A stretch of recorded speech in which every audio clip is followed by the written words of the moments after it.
Assalamualaikum warahmatullahi wabarakatuh. Salam sejahtera buat kita semua. Jumpa lagi dengan saya di Cerdas Hukum Channel.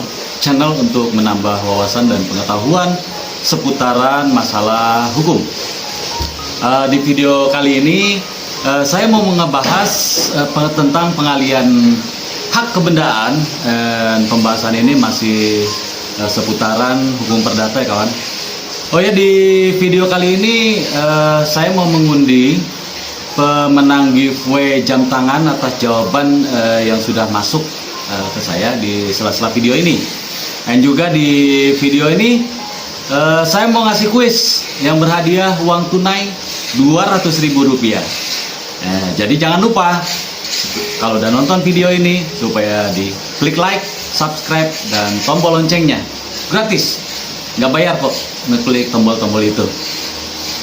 Oke kawan, kayak biasa nih, sebelum pembahasan kita mulai, kita ngopi dulu.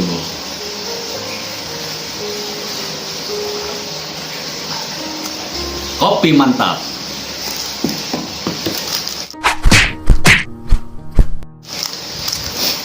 Jadi kawan, pengalian hak kebendaan atas suatu benda itu dilakukan berdasarkan prosedur yang disesuaikan dengan macam bendanya. Ada dua macam perbuatan hukum dalam proses pengalihan hak kebendaan. Yang pertama, setiap pengalian hak atas suatu benda ke pihak lain itu pasti berdasarkan kesepakatan dalam suatu perjanjian, atau istilahnya obligator ofference comes. Jadi maksudnya perjanjian di sini yaitu maksudnya gini, janji untuk memindahkan hak atas benda. Jadi kayak contohnya kayak perjanjian jual beli, perjanjian tukar menukar, dan banyak lagi deh contoh-contoh yang lainnya. Terus yang kedua, zaklis ofference comes. Nah, itu maksudnya begini, bahwa setiap pengalian hak membutuhkan perbuatan penyerahan atas barang yang dialihkan. Guys, kalau untuk benda bergerak, penyerahan barang sebagai proses ikutan dari pengalihan hak cukup menyerahkan saja. Beda kalau sama benda yang nggak bergerak. Kalau benda yang nggak bergerak, harus ada perbuatan hukum yang namanya balik nama.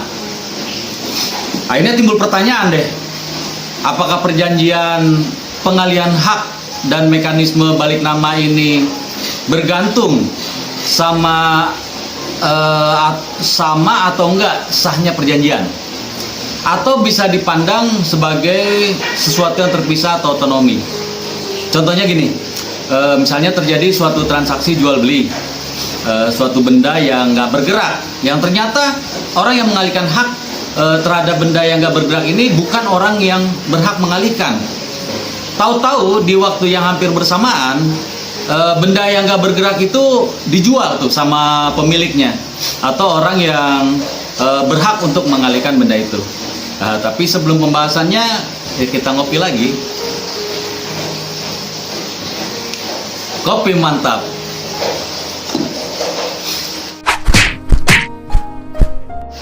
Oke, lanjut kawan. Jadi masalah ini, pendapat yang banyak diikuti oleh para ahli maupun para hakim itu mengacu sistem yang dianut di Kitab Undang-Undang Hukum Perdata. Nah, di Kitab Undang-Undang Hukum Perdata itu menganut causal stelsel yang nentuin bahwa sah atau enggaknya suatu pemindahan hak milik tergantung gimana sah atau enggaknya kesepakatan pemindahan haknya. Jadi stelsel ngajarin tuh bahwa yang berhak memindahkan hak milik harus pemiliknya. Itu sesuai dengan pasal 584 Kitab Undang-Undang Hukum Perdata. Misalnya gini, contoh lagi nih, dalam perjanjian jual beli atau perjanjian pemberian hak atau perjanjian lain, nah hukum ngasih perlindungan tuh ke pemilik barang atau si pemilik benda, nggak peduli sama kepentingan pihak ketiga. Itulah kalau untuk benda yang nggak bergerak. Kalau benda bergerak itu bertentangan tuh sama prinsip tadi. Sesuai pasal 1977 ayat 1 Kitab Undang-Undang Hukum Perdata, yang nentuin beziter suatu barang bergerak dianggap sebagai pemilik. Jadi dia bisa mindahin hak milik secara sah. Nah kawan, kalau pandangan yang menyatakan bahwa persoalan sah apa enggaknya pengalihan itu nggak tergantung sama sah apa enggaknya kesepakatan perjanjian, itu biasa dikenal dengan sebutan abstrak stelsel. Nah di abstrak stelsel ini lebih mementingkan perlindungan kepentingan pihak ketiga. Jadi penyerahan suatu benda nggak bergerak yang terus akhirnya dilakukan ditindaklanjuti sampai balik nama terhadap benda itu, nah harus dilindungi pihak ketiga tadi. Bahkan seandainya kesepakatan perjanjiannya nggak sah karena pihak yang mengalihkan bukan pemilik. Nah di konsep Kitab Undang-Undang Hukum Perdata, kesepakatan perjanjian penyerahan benda nggak harus tertulis. Biarpun dilakuin secara lisan, ya itu aja udah cukup.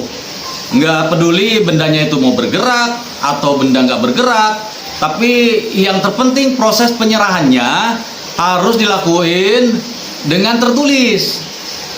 Nah, itu biasa disebut dengan istilah akta van transport atau surat penyerahan.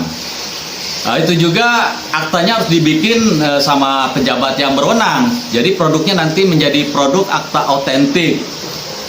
Nah, isi akta otentik ini berupa keterangan timbal balik yang ditandatangani bersama oleh penjual dan pembeli, yang berisi bahwa penjual menyerahkan haknya kepada pembeli dan pembeli menyatakan bahwa ia mengganti hak milik dari benda milik itu dari penjual.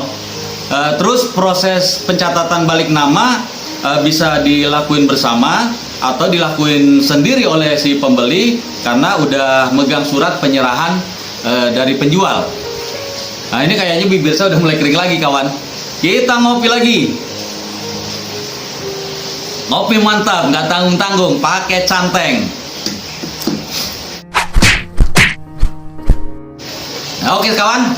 Nah sesuai janji saya nih, saya mau ngundi dulu kuis yang berhadiah jam tangan nih. Nah ini ada 10 orang peserta yang masuk ke saya menjawab kuis pertanyaan dari video saya yang sebelumnya. Oke, kita mau undi, ini kayak orang arisan aja nih, asli. Kita coba, dia keluar tuh, dia keluar, iya, oh ada 2, betul karena memang untuk 2 orang. Oke, yang pertama kita lihat siapa yang menang.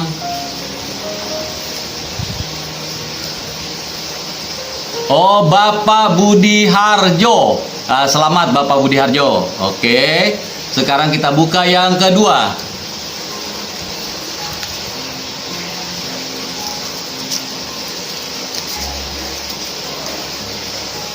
Romi.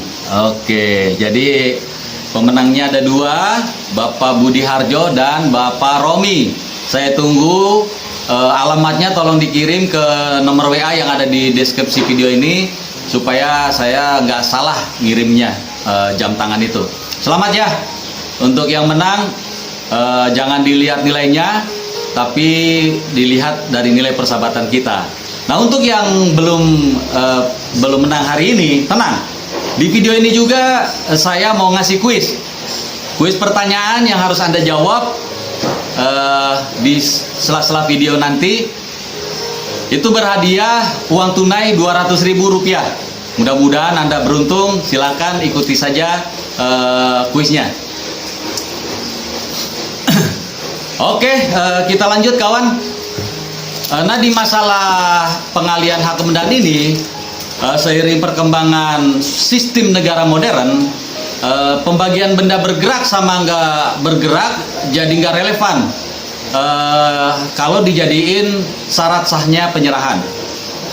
Soalnya benda-benda di konsep Kitab Undang-Undang Hukum Perdata yang digolongkan sebagai benda bergerak juga ternyata proses pengalihannya itu memerlukan lembaga balik nama. Jadi sekarang penggolongan benda udah nggak lagi ngacu benda bergerak ataupun benda nggak bergerak, tapi akhirnya menjadi apa ya? Menjadi benda terdaftar dan benda tidak terdaftar. Misalnya kendaraan bermotor contohnya, atau saham atas nama. Nah, kalau benda-benda ini kalau sesuai dengan kitab Undang-Undang Hukum Perdata itu tergolong benda bergerak yang pengaliannya cukup dengan cara sesuai dengan pasal 1977 Kitab Undang-Undang Hukum Perdata. Tapi kenyataannya undang-undang mewajibkan tuh untuk balik nama terhadap benda-benda itu. Nah, penggolongan benda menjadi benda terdaftar dan tidak terdaftar itu memudahkan untuk nentuin sah atau enggaknya penyerahan barang, sama apakah penyerahan itu udah menyebabkan hak milik atau enggak. Artinya menyebabkan pemindahan hak milik atau enggak. Oke kawan, sebelum kita lanjut lagi nih, saya mau ngasih kuis. Kebetulan kuisnya ini berhadiah uang tunai 200.000 rupiah. Jadi kuisnya begini. Apa yang dimaksud dengan apropriasi budaya dan bagaimana kita menyikapi kalau ada orang atau suatu golongan yang yang menetapkan seseorang sudah melakukan apropriasi budaya. Nanti tolong jawabannya silahkan dikirimkan ke nomor WA yang ada di deskripsi video ini. Oke, kita lanjut kawan. Jadi untuk benda-benda terdaftar, hak milik itu dinyatakan beralih dan segala hak yang melekat di hak miliknya itu juga berpindah, atau pengalihan haknya dinyatakan udah terjadi dengan dibuktikan adanya perbuatan balik nama. Kalau sedangkan untuk benda yang nggak terdaftar, maka cukup dengan penyerahan, itu aja udah dianggap pengalihan hak milik. Oke kawan, saya rasa pembahasan kali ini cukup sekian, singkat, padat, dan mudah-mudahan bisa dipahami. Sekali lagi jangan lupa untuk klik like, klik subscribe, dan tombol lonceng supaya nggak ketinggalan informasi. Dan siapa tahu kalau beruntung bisa dapat hadiah tuh dari Cerdas Hukum Channel. Wassalamualaikum warahmatullahi wabarakatuh. Salam sejahtera buat kita semua. Kopi mantap. Jos.